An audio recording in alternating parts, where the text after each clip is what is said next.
Hello and welcome to the Daily Forex Report for May 5th. Looking at the US-Japanese yen pair first. This pair broke through our trend line to the downside but closed above it, pulled back and closed above it. Still looking for it to move lower, possibly going as high as 81.07, maybe as low as 79.15 on the downside. Look for a resistance to come in around 80.65 and look for some support around 79.50. Now let's take a look at the Euro-USD pair. This pair moved to the downside off of news that most likely they're not going to raise rates next time for the European Central Bank. We are looking for this pair to start moving sideways now that we have this surge to the downside. Look for it to potentially go as high as 149.74, possibly as low as 142.81. Look for some resistance around 146.50 and look for some support around 144.80. Now looking at the pound US dollar pair, this pair moved down, broke previous trend line. We'll have to see if it starts to, if this is just a pullback or if it's the start of a new trend to the downside. Look for it to potentially go as high as 166.17, possibly as low as 162.32. Look for some resistance at 165.40 and look for some support around 163.35. Now the Swiss pulled back, still fairly in line with the long-term trend, hasn't really broke above it. I'd look for a close above it before I'd look for this to reverse.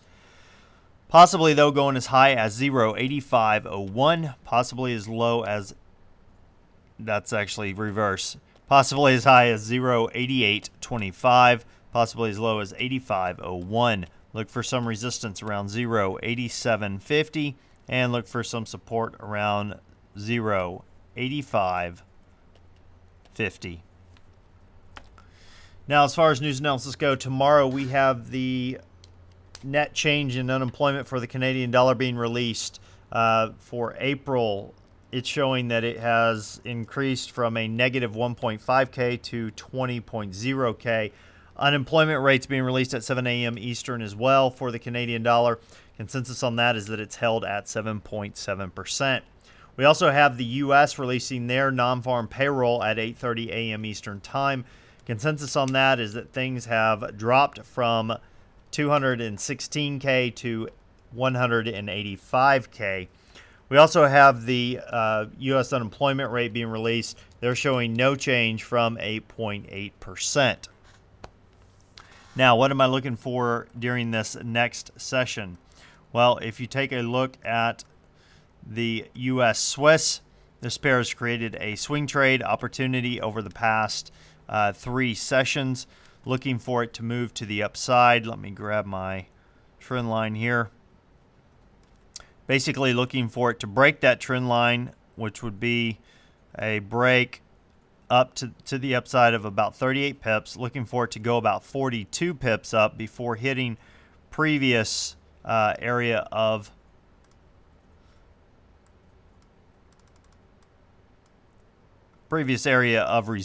support, which would now be resistance. There we go. Right there. Get a break, go up about 40 pips to the upside, buying, and then looking to exit that trade at the 0.8769 area, looking to break it to the upside. So a quick 38 to 40 pips on a move to the upside. Don't know if it'll do it, but we have our swing trade set up. We have a good area here of previous support, which would now be resistance. Was resistance before as well, so we're looking for that to break through.